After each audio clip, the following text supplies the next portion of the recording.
So today's job is going to be to shorten this rear beam axle off of a Caddy by 30mm per side. It's not so much a customer, more of another garage that sent us some photos and said, can you shorten this? This is how it's been done before. So he sent me a couple of photos of a grinder cutting through this point here and then just being re-welded. He did say about sleeving it, but there's not really enough room to sleeve there. I mean, you could do that in the middle for sure. That shouldn't be an issue at all. But to get that straight enough for wheel alignment purposes, it's just unlikely. If you weld this on remotely wrong, the toe especially is going to be miles out. The stress of heat and how that's going to affect this tube is going to change the geo hugely. I mean, when these are welded in jig systems, you know, by a machine. That's a machine weld down here. When you've got the, and bear in mind this knuckle is cast, so you've got a machine weld. It's probably forged actually, but you've got a machine weld in a jig, and they're just going to sleeve it and weld it. So not really happy with that. So what we're going to do, I think, is cut it. Doesn't really matter how. I was going to try and fit it in the bandsaw, but I don't think it's going to fit very nicely. But we're going to cut it, cut 30mm out, and there's actually enough room in here to put a 10mm spacer, so a 10mm block either side, and still cut 30mm out. Which means that we can put a 3-bolt pattern square bit of 10mm plate up against this, same on this side, bring it in, and we'll actually have adjustability, so we can shim this thing to whatever geo we want within reason. Obviously if it's perfectly flat and whatever geo's on there now, it should be about 1 degree camber, or around that, 30 minutes to 1 degree camber, and then about 20 minutes tow, I would say, for a fixed rear beam on a Caddy, new one. Could be slightly less, but I doubt it. As long as we're in that sort of range, we know we're going to have decent grip at the rear anyway. But I think 10mm plate, cut out on the plasma machine, 3-bolt flange basically on each one, and we'll have full adjustability on both sides. I think that's a much better way than cutting out 30mm and then putting a bit of sleeve over these two and hoping it's correct, because once it's welded you can't actually change it. So that would be trying to heat it up and bend it, or what a flaff. So we'll see how much of a flaff putting proper 10mm plate spacers in and then shimming it correctly. I think the bolt holes can go through the original point of the leaf spring and then one underneath. Underneath is like a strengthening plate for the U-bolts that used to hold down the leaf springs that go across the top, I would imagine. I haven't actually seen this set up, but that's what it looks like. We've got to cut this outer one off because that's going to be in the way. That does look forged, so at least we could potentially weld that if it is forged.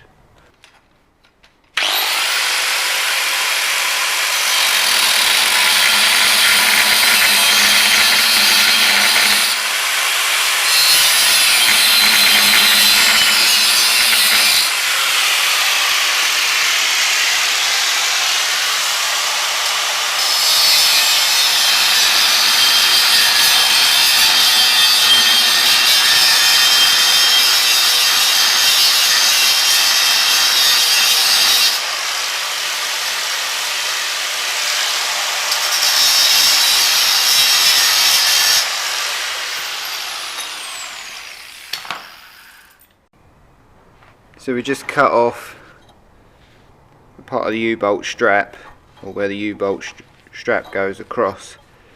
We just cut that off. Obviously this is on air ride, so that's not going to be used anymore. So that's that bit, and that gives us a nice clean path for anything we weld round, or when we make the plates up, which I think is what I'm going to do. I'm just going to take some measurements. Right, so to get this in there, I don't know if you can see correctly, there's a bit of weld around there. We're going to have to grind that out, so then that will weaken the top. I'm just going to get some photos from the guy who wants me to do this, because I may, if he doesn't need this hole, or at least most of this hole, I can fill in some weld inside the hole there, and then I can weld just under each corner right inside. I can weld just under there on that inner edge, so that will bring back the strength of grinding out that piece of weld just on the end there. And then we'll take some measurements across here to make sure that we can actually fit all this in. So we're just going to mark out roughly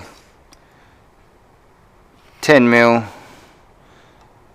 on the edge of that chip, and then 40mm, because we want 30mm of spacing. 40mm somewhere there. This is just a cheap vernier caliper, so it doesn't really matter how we use it. And then 50mm. She's going to put that about there. So that's not bad. We've got plenty of clearance there. So the customer, or the other garage, just brought down the kit because I wasn't happy just cutting it without really knowing. And this kit is, I mean, over engineered for sure, but you've got a 10mm plate at the bottom, a 10mm plate at the top, a 10mm plate in the middle, and then you've got an 8mm bit of tube, like an 8mm wall thickness tube. So, I mean, blimey, it's on a Caddy van, probably a bit extreme. So what we've decided is cut this off, flip it round back onto the tube, then weld this and this plate to the tube, cut off this entire section with the bolts going through it, and then we'll bolt it here, and the same the other side. And obviously this plate will be directly welded, so this won't be able to tilt or move, but the bolt going through will hold the bottom plate on. Then it'll give me enough space to put the flanges on and shorten it 30mm still. Hopefully that'll all go to plan. We're going to make a pair of flanges that sit round here and round here. Cut out 30mm, bring it in. I've made some marks. We've got the centre line mark on this side, and we've got a centre mark line, which you probably can't see, but just on the other side. Then we've taken some measurements just to double check with ourselves, because this is coming off as well, but we're going to reference where we want this. So currently it's 115mm from this inner caliper ledge, bolt point, and then 115mm from the caliper bolt point to the edge, and then 90mm from the inside of this to the outside. And I've double checked both sides and they're within a mil or two, so that's fine. So what we're going to do is cut down the centre and then get rid of that, cut this off, and then we've still got a reference point from this side. So then we'll make the flange. We'll leave 10mm on there for the 10mm flange, cut the flanges, slot the flange on, align it with the tube and 90mm from this point. Then that will be this flange sorted, so we'll know that once we've got this flange on and the centre's cut out and pushed up, the distance between here and the back of the flange when it's welded on will be 115mm minus 30mm. So that's pretty straightforward, assuming it goes correctly. Alright, so we've moved over into sheet cam now, and we're going to draw up the shimming brackets or flanges, the flanges for this rear beam. So we've got some rough sizes for the holes, making the camera shake. So we've got 90mm hole centres, and the other hole centre is 47mm. Zoom into this. So these are our hole centre points, and we're going to use 8mm holes. We're going to cut them to 8.5 paste.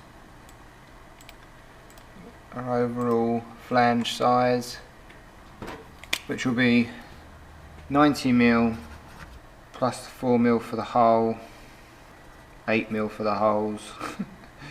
That's 4mm each side, plus 118, plus 10 for the wall material wall thickness. Obviously this is going to be cut out of 10mm, so ideally we want a minimum of 10mm on the edge, although we're only having 8 across the top. So it's going to be 118, double check, 108, sorry, yeah, like I said. Yeah, that looks pretty good. And height wise we are talking 87mm, 71mm for the tube, and then 20mm on each end. Right, okay, it looks a bit funky like that. Maybe I'll make that 118, I'll add 10mm to that. Doesn't actually matter, just looks a bit nicer. And then 71mm tube in the middle. We should have plenty of clearance around it, yeah. 71, so we'll make that actually 71.5. In fact, we might make that 72. No, 71.5. Let's be brave. And we'll put some radius on the end of these. We'll put a 20mm radius. Maybe less. 12. That's better. Looks like an exhaust flange. Huh. That's interesting.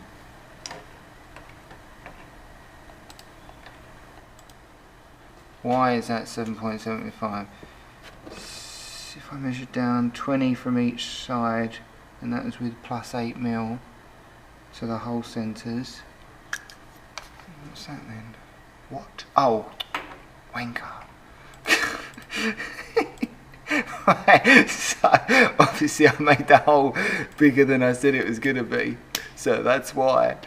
Yeah, so 20mm hole centres, which is 71mm plus 8mm,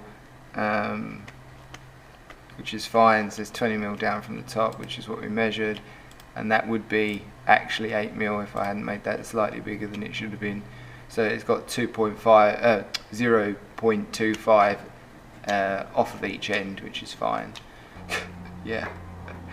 Alrighty. Right, so that's actually the flange. I've now cut the knuckle off, hammered the flange on there. I've got the beam flat horizontally and flat that way as well. So now we need to make sure this is flat in line with that, which it's not.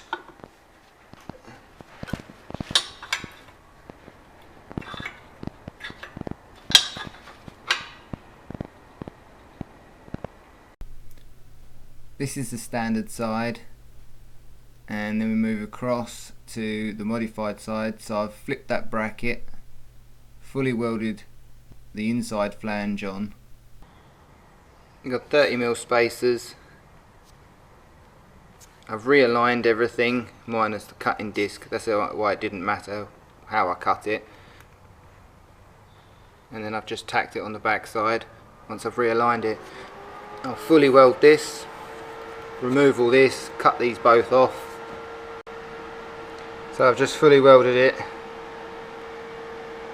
I've done it in sections to try and keep the distortion down to a minimum, and then I've bolted it back up afterwards nice and tight, and I'll let it cool down.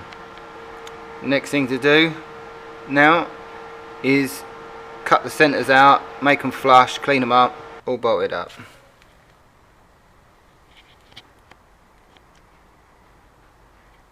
And that's that side finished.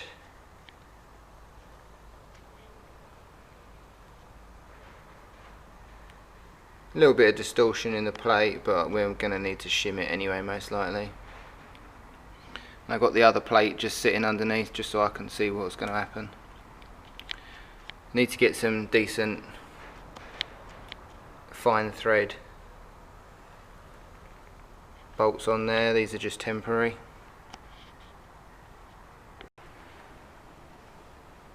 All finished up apart from welding on the airbag brackets.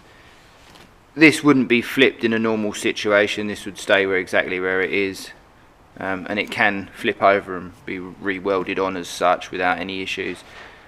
The 210mm flanges, shortened 30mm. That's one side, and that's the other side. I'll quickly flip it over, and that's it there. So this is so he can run much larger offset wheels while still keeping them in the bodywork. That's it, all finished.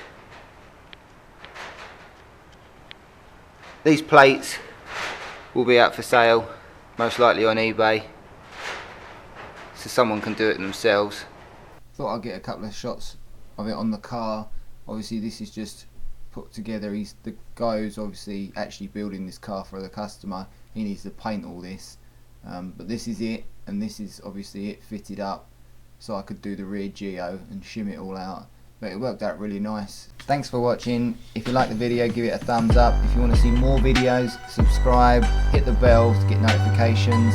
You can also check us out on Facebook, the link's going to be in the description. Thanks for watching, and we'll see you soon.